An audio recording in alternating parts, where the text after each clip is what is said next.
Jessica Alba, Mark Cuban, Richard Branson, M. Night Shyamalan. They've all joined a growing list of world-changing thought leaders and celebrities who've shared a meal and a conversation with our next guest, Emmy Award-winning journalist and host of the PBS series To Dine For, Kate Sullivan. To Kate, there's nothing better than a great meal, a glass of wine, and an insightful conversation with people who've done it all at the highest level. This is the Curiosity Blueprint, brought to you by Flying House Media. Our exploration into human connection and how we see, hear, and impact one another. And now, let's get to my conversation with Kate Sullivan. Jason, how are you? I'm good. How are you? Excellent. This is so exciting. I'm so happy you're doing this. I know. It's a lot of fun, and it's good for this to be the first time we see each other in a while this way. How's everything been going? So we are working on season 7 of To Dine For, if you can believe it. It has, it's just been such a journey, right? It's been hard and awful and wonderful and exciting. I mean, every emotion, I think it kind of goes hand in hand with entrepreneurship of any kind.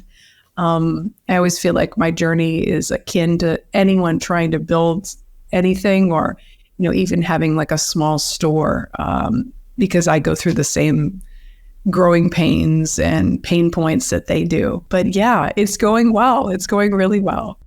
I mean, season 7, it seems like only yesterday. So for those who are watching and listening at home, I had the good fortune of working with Kate on a few episodes of the first few seasons of To Dine For. And it literally seems like yesterday that we were traveling together to have some of these conversations. For you to be in season 7 now it blows my mind, and just such a testament to what a great show it is. Oh, thank you for saying that. I had no idea when I first started it what it would become, if it would become anything.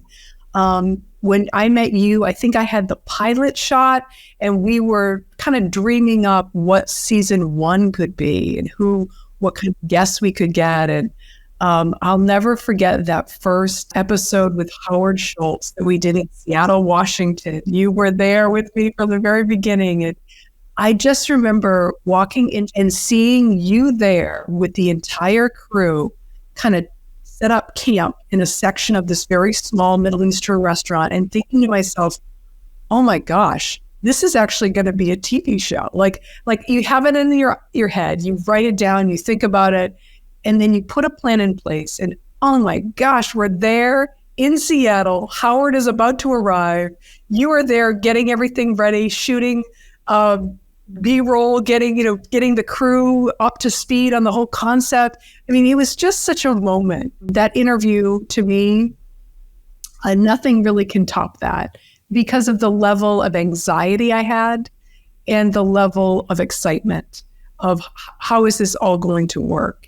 Howard Schultz to me is one of the greatest executive leaders really of our generation. I say one of, not the, but one of. And his business story is amazing. He sort of checked every box for what I wanted the show to be, which was the story of how someone created something through the lens of their favorite restaurant. So we meet them at their favorite restaurant. We hear why they love that restaurant. And then we hear the story of what they built. And to hear how Howard built this behemoth of Starbucks was just extraordinary. How did you feel at that moment being there? Well, taking me back to that time, I remember being very nervous because number one, I knew we had to make something special here. There was a lot riding on it, but also, again, to meet Howard Schultz, it was like you said, behemoth, such a powerhouse. But what was amazing in that moment is the moment you meet Howard, he puts you at ease. He was so kind.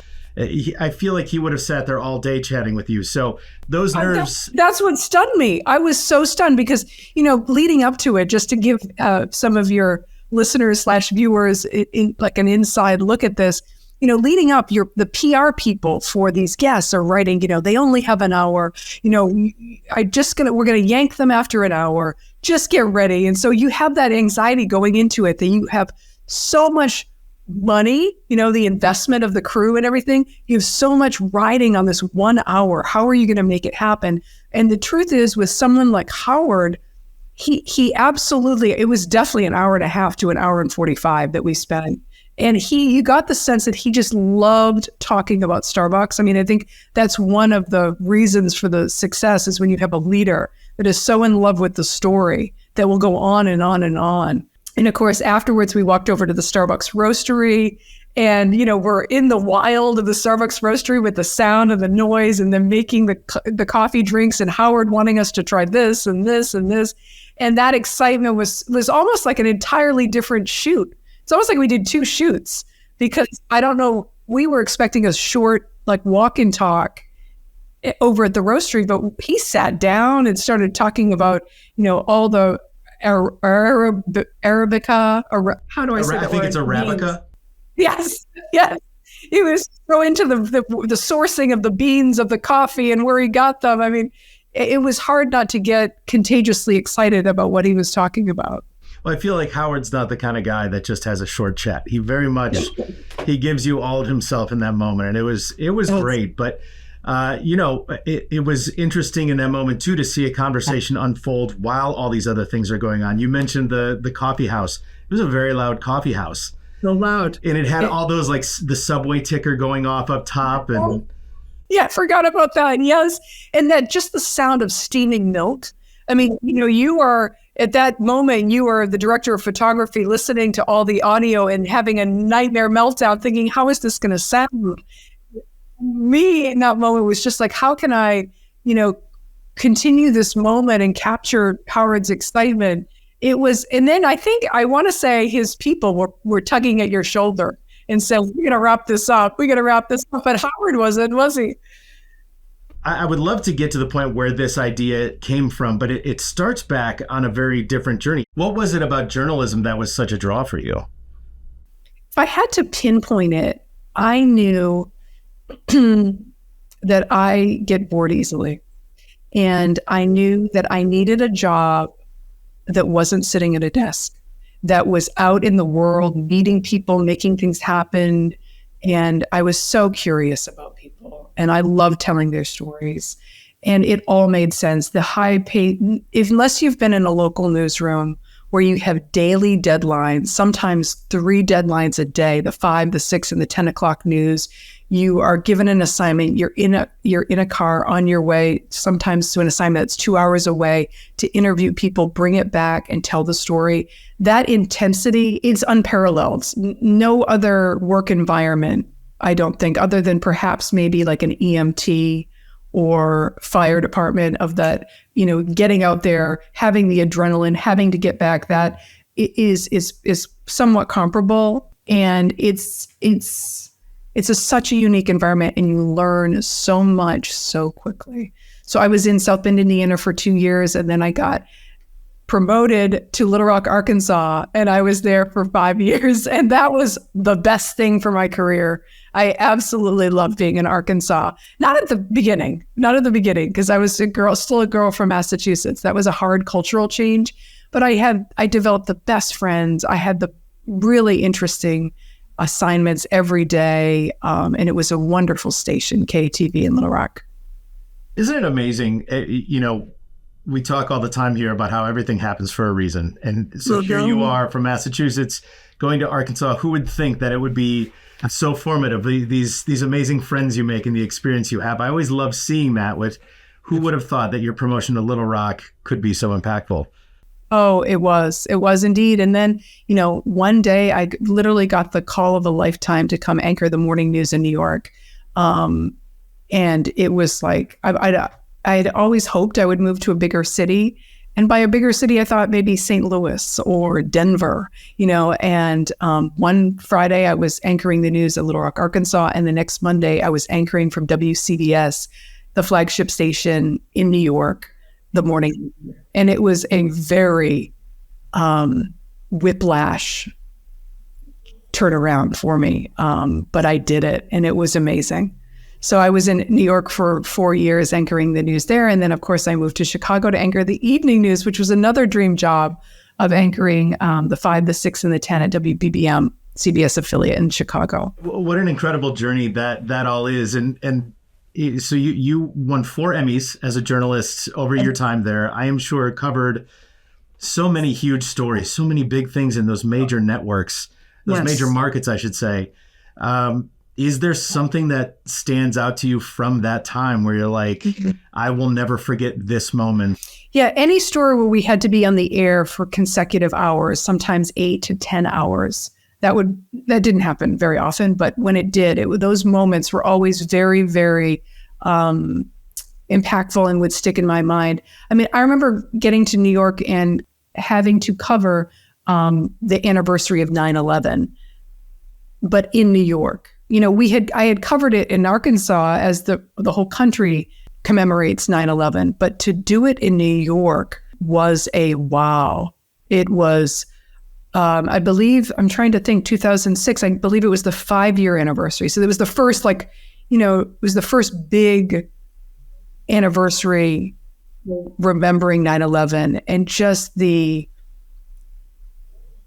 tremendous emotion of the city, capturing that, sitting there and paying homage to every name that was read. I just remember that I felt in that moment really the soul of the city. But you really felt its humanity. You felt how deeply the entire city cared and mourned. It was beautiful. It really was. It was beautiful. So that for my time in New York, I will remember those because I did it every year, the anniversary of 9/11. That will really stick out. Well, 9/11 is that moment where everybody remembers where they were when, and now you're in New York. It's always going to be a powerful moment for, I think, anybody. So that's intense, but also pretty special thing to be a part of. It was special because, New York gets a bad rap as a sort of a gruff, harsh place. And in many ways it is. It absolutely is. But I think, New York is a place where people, to me, will help you more than anywhere. Because if you really need it, New Yorkers they really come through. So, yeah. So what is it then that brings you to your next venture? How do you go from something like that to saying, now I want to sit down and have one-on-one conversations and create my own show? What's the impetus for that? It's a multitude of things. It's sort of like a perfect storm of events that really led to that moment. I would say, if I had to get to the heart of it, it was asking myself the question, if I could do anything, what would I want to do? And when I say anything, I meant anything in the world of like journalism, TV news. And it happened when I was in Chicago for 4 years. One day I got called into the boss's office and let go, just completely blindsided out of the blue. I remember walking away from the station, just feeling just shell-shocked. This is so crazy. And it took me a few months to kind of just process that loss and then ask myself the question, what would I want to do if I could do anything in the world of television news, of journalism, of creating? And the answer for me was very simple. I had a deep love of restaurants and the stories of restaurants. And I also wanted to tell a very specific story, and that is the story of people who've created things, people who have brought an idea to life through their own imagination, heart, and hustle. And I wanted to hear how they did it over their favorite meal. That was the premise. I had thought about it. I'd written it down. I dreamed about it, but I didn't exactly know if it could happen or was there a market for it. So once I had the idea, I set out to make it happen. And that was really the beginning of it all. I think sometimes in life you get nudged in the direction you're supposed to go. And I think I look at, what happened to me, in that situation as sort of a nudge from the universe that, hey, why don't you try something different? Something that, makes you really, really excited. And the idea of the show for me was such a big dream that it really pulled me forward. It really pulled me towards it. It took a while though. I would say it took at least a year. The first thing I had to do was shoot a pilot for the show to kind of create a proof of concept. And I did that with someone I knew, because you can't get a Howard Schultz for your proof of concept, right? You have to get somebody who knows you. And I was lucky enough to have been on a panel with this young dynamo named Catherine Minshew. And she was just an amazing entrepreneur. She had created The Muse, which was a site that helped people find the perfect job. She had 50 million users every month. She had created it out of her studio apartment in New York. And I knew her story was just phenomenal. And so I asked her, would she consider doing the pilot of the show? And she said, yes, but I only have 50 minutes. So I'm like, oh gosh, I have to do this whole thing in 50 minutes. And so got the crew in New York and we did it. You start things off then once you get to PBS, you start things off with Howard Schultz, which was so great. But then it just seems like this keeps snowballing. And over the years, you've had some really amazing people on this show. I mean, Jessica Alba, you've had Richard Branson, you've had the great Norman Lear. Is there a moment in that time, John Bon Jovi is another one that's so exciting. Is there a moment in time where you then sat back and you're like, Richard Branson just said yes. And you're like, wow, how did I get here? How did this happen? Yeah, I absolutely. I think the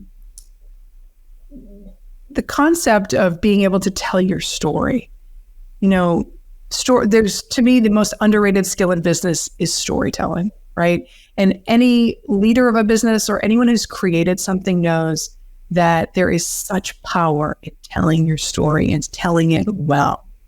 So when you look at opportunities out in the ethos for people, business owners, creatives, to tell their story, there are many.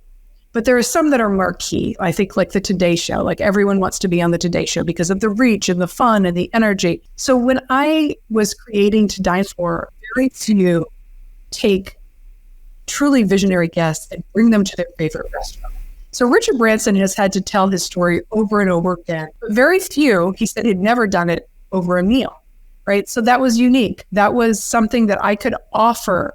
That is me offering something to these guests. There is a lot of heart and soul that goes into these episodes. I feel like my intention is for the story, the arc of the story, to really be felt and understood. Yes, we've gotten Mark Cuban, we had Allison Felix. We've gotten some really extraordinary guests this season. I'm working on season 7. I can give you a spoiler alert. Eva Longoria is on this season from her favorite restaurant in Houston.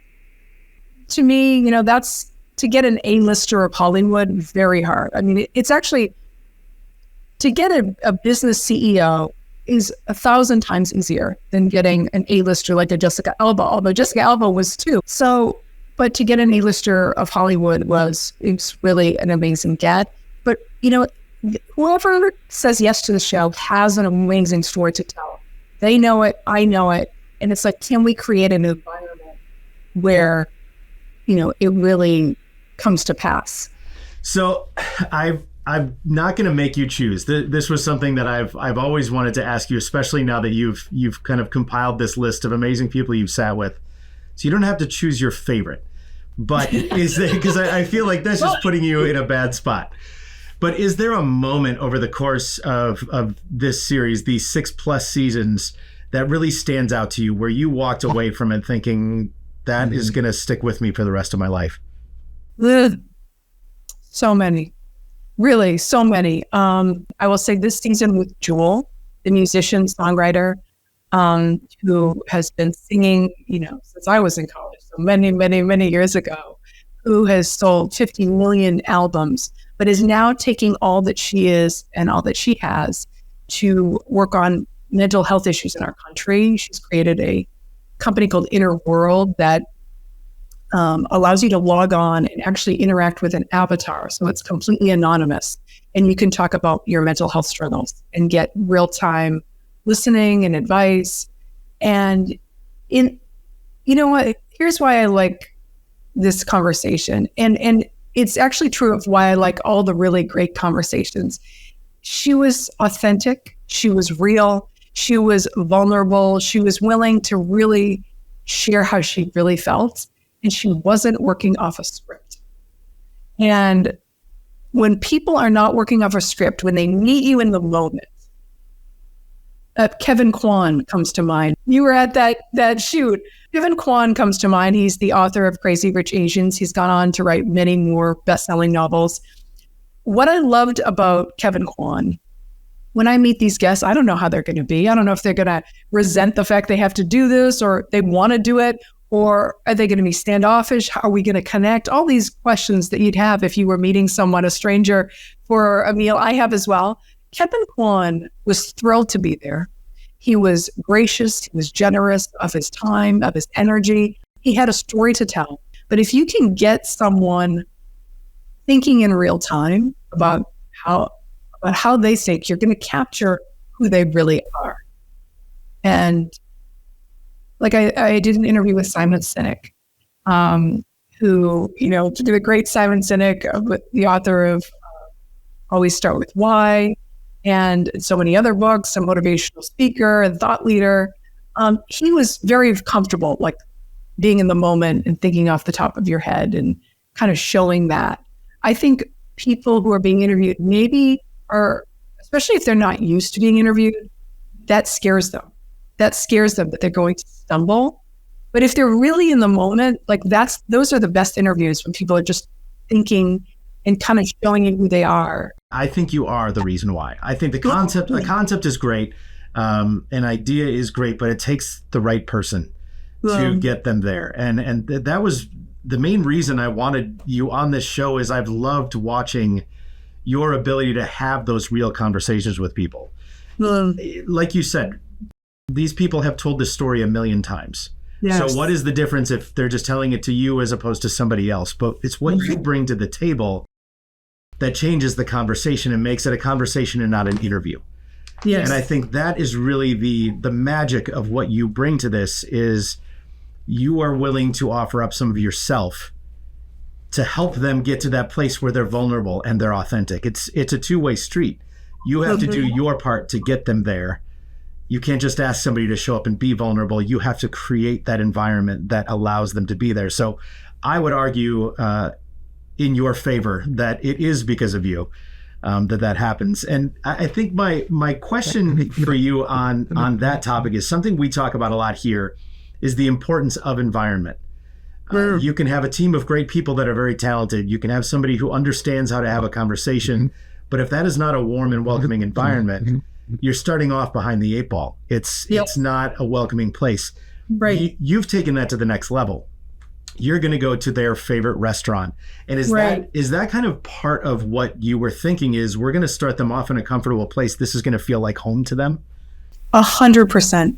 100%. When you take someone to a place you love, you're proud of it, right? You are really showcasing a part of yourself. And when someone shows you what they love, they come alive. They get excited, right? So the idea was, if we do this at someone's favorite restaurant, we are going to see a different side of people. And in many cases, that has been true.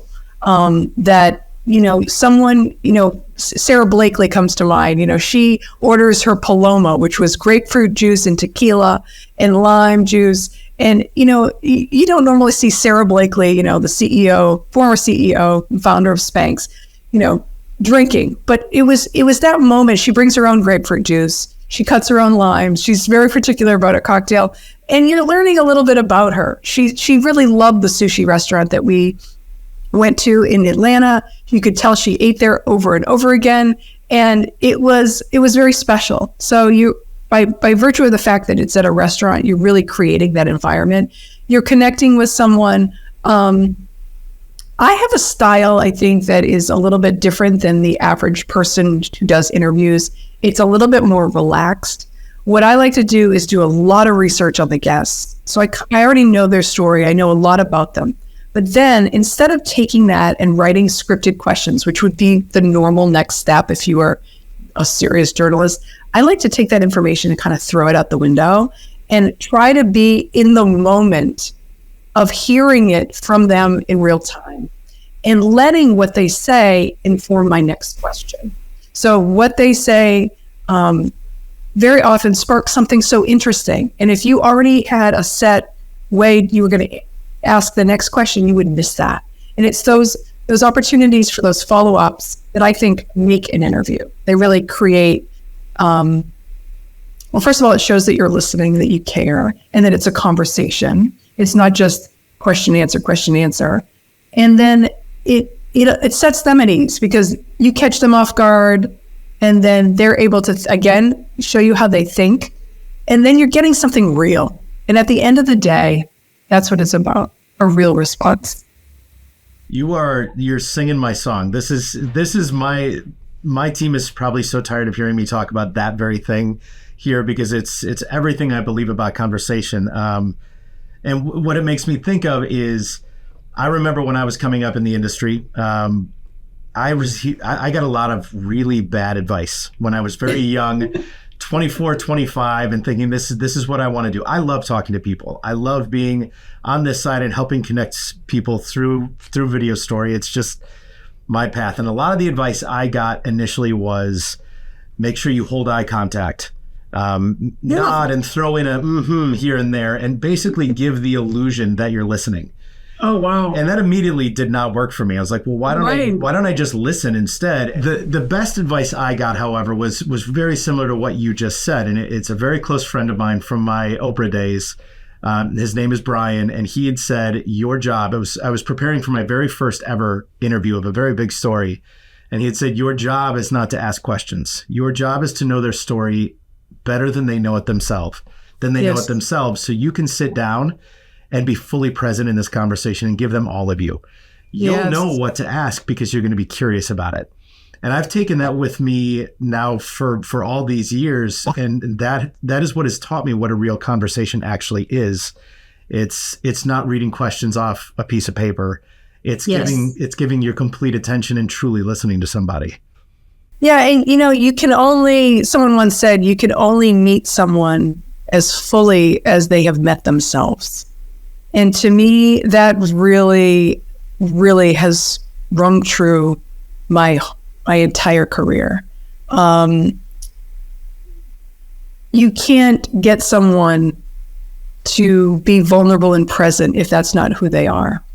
And I've also had to let go. You obviously want to do a great interview, but you have to let go of expectations of how it's going to be, whether you'll have a connection with them or not.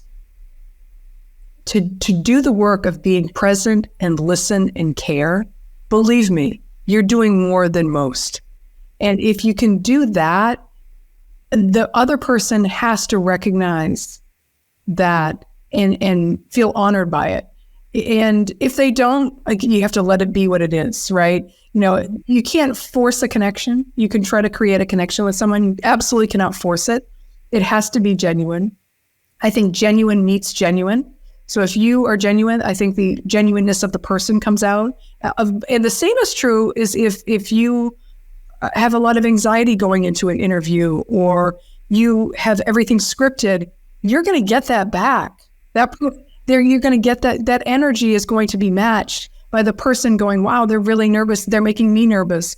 Oh, I've got to follow a script now too, because they just asked a scripted question. So, energy meets energy. Yes. Well, and I think too, when somebody's trying to share a bit of themselves and they see you dipping down to look at your question, or they hear you ask a question that's completely unrelated to what you just said, now they've taken themselves out of that moment. Totally. And you had said something before as well about vulnerable conversation, and Kevin Kwan being the example where it's almost like he's not telling you a story. It's that he's reliving the story in that moment. You can kind of at times see his eyes go up and he's thinking back to certain days.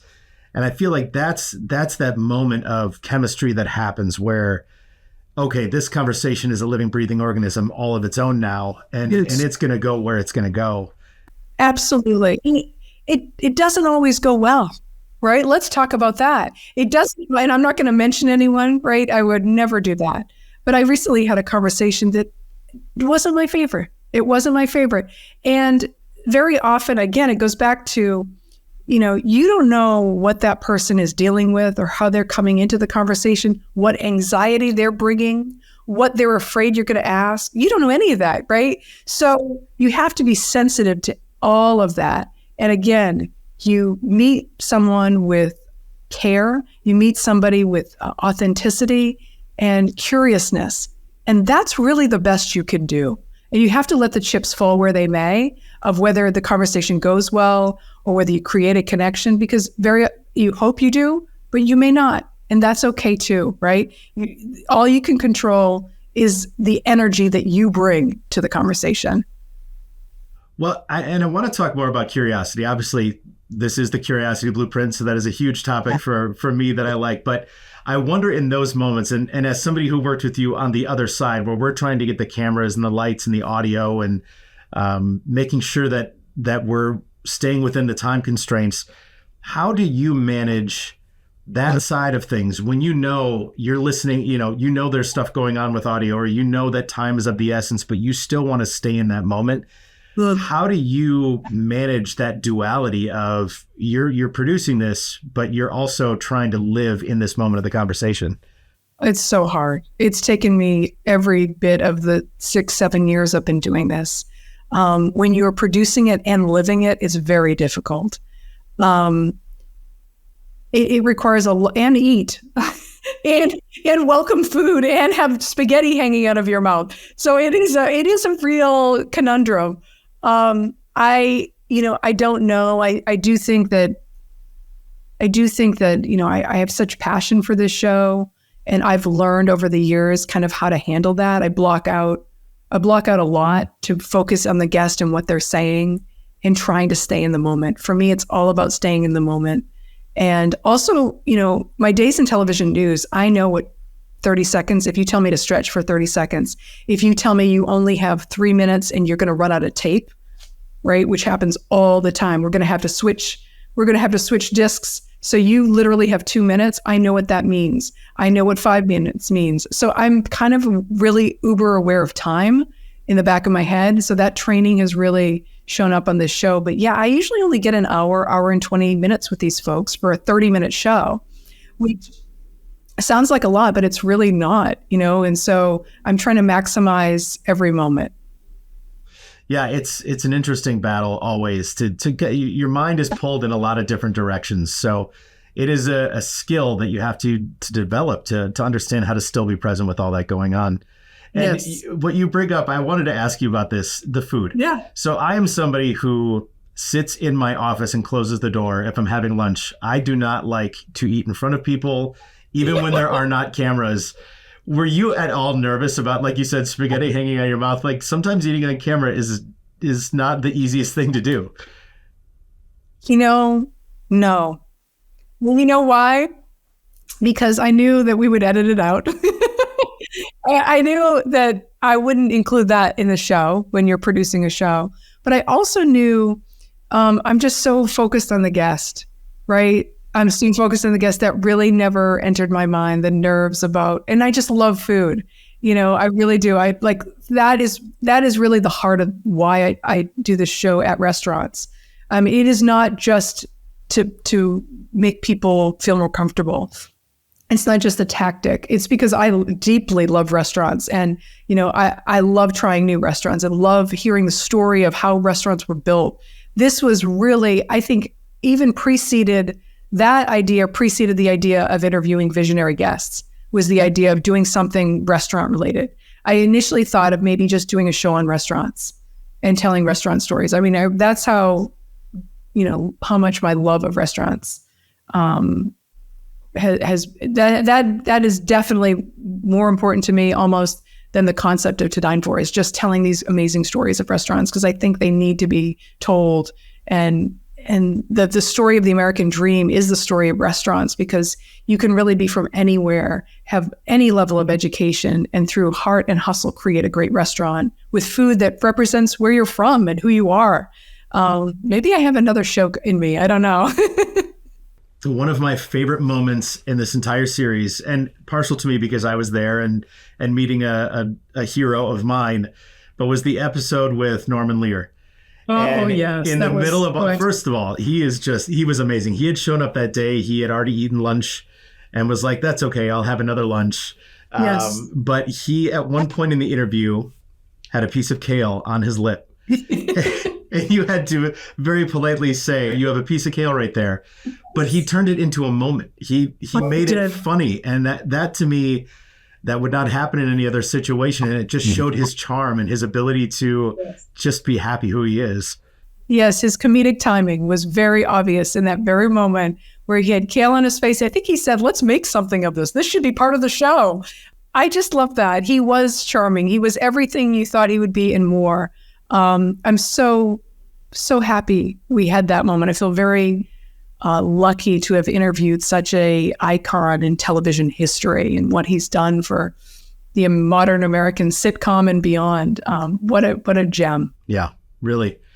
So over the course of these years and keeping it specific to Dine For, I wonder, because there's so much that you're learning from these people that maybe hasn't been told before, and so much insight into who they are.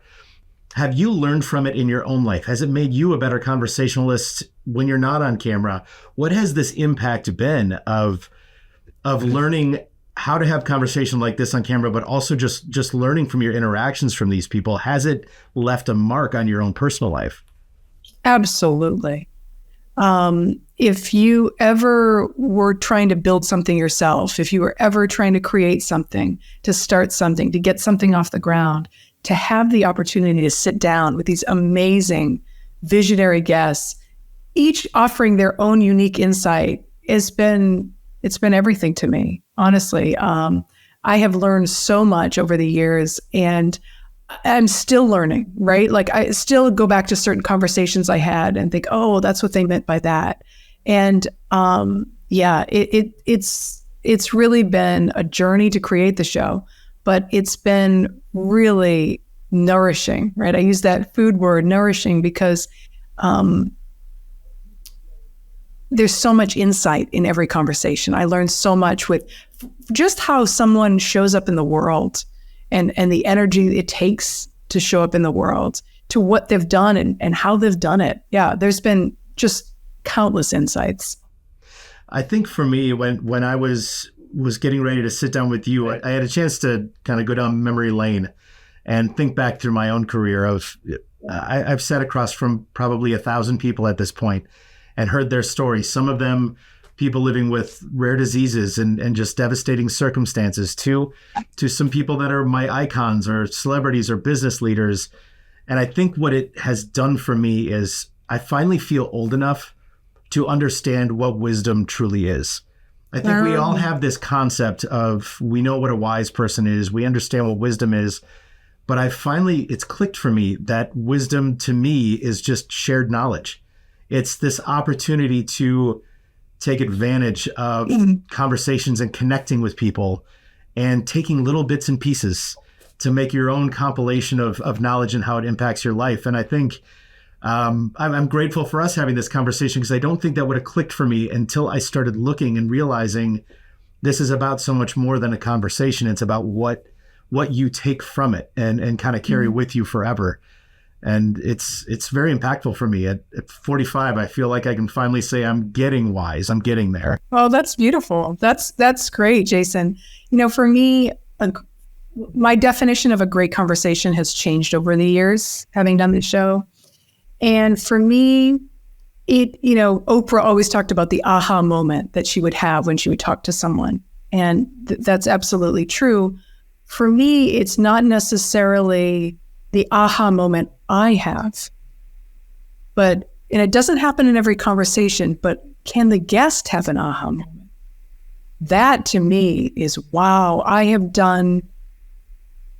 made a connection, and I perhaps have done something for the guest that they themselves didn't know. Like when you ask a question or you probe a little deeper and you realize the guest is maybe saying something they've never said or even thought about, and they're learning something about themselves, and you can see it in real time. You can see it in their eyes. To me, the aha moment of the guest is what it's all about. Well, do you think that comes from this insatiable curiosity? Curiosity is at the forefront of conversation, because I notice for you, it doesn't seem that you have the conversation you expect the viewer wants. You seem to have a conversation that you're curious about. So how Yeah. much of that is you inserting yourself? Yeah, to me, that's the only way to do it. Because if I had a list of questions that I think the guests would want to hear, it would be a totally different conversation. It wouldn't come from a place of genuine interest and curiosity. I think you have to be led by where your heart takes you, what you'd like to know. For me, this is something, and one of the main reasons that I wanted to do this podcast is we're constantly exploring what it really means to connect with somebody. It's what we do for a living. It's what fascinates me is this power of making honest and true, authentic connections with people. What is that one pearl of wisdom that you would have to share with somebody, whether they do what we do or they do anything, about the importance of making connections and what it can bring to you? I think it's how you become a good neighbor, a good friend.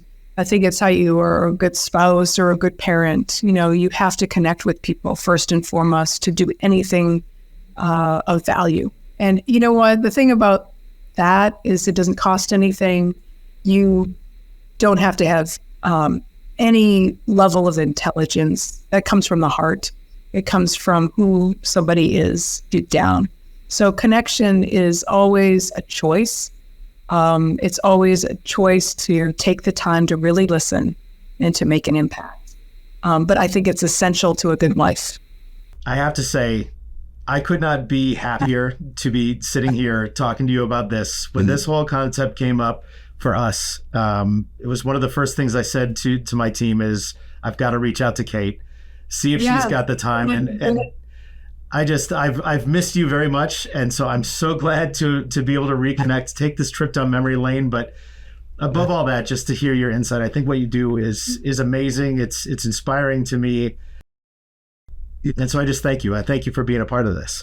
Oh, thank you for having me, first of all. And thank you for helping me dream back when I was just getting started, Jason. Really, you were to be around your good energy and to be around you got it. And you adopted the passion of the show and you were there. I mean, you were just so hardworking and so visionary yourself for what the show could be. So it's wonderful to have this sort of full circle conversation. It really is great. And cheers to season 7, hopefully many more. You know that I'll be watching everything. So you have a forever fan in me.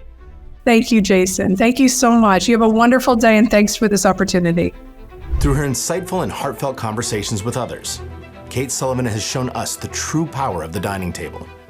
From celebrities and athletes to entrepreneurs and thought leaders, the guests on To Dine For have revealed how the simple act of sharing a meal can open doors to unforgettable conversations. I hope our conversation provided value to even one of you out there listening. And if you've made it this far, I want to thank you for being curious. If you haven't already, hit the like and subscribe button to join us in our weekly conversations and become a part of our community.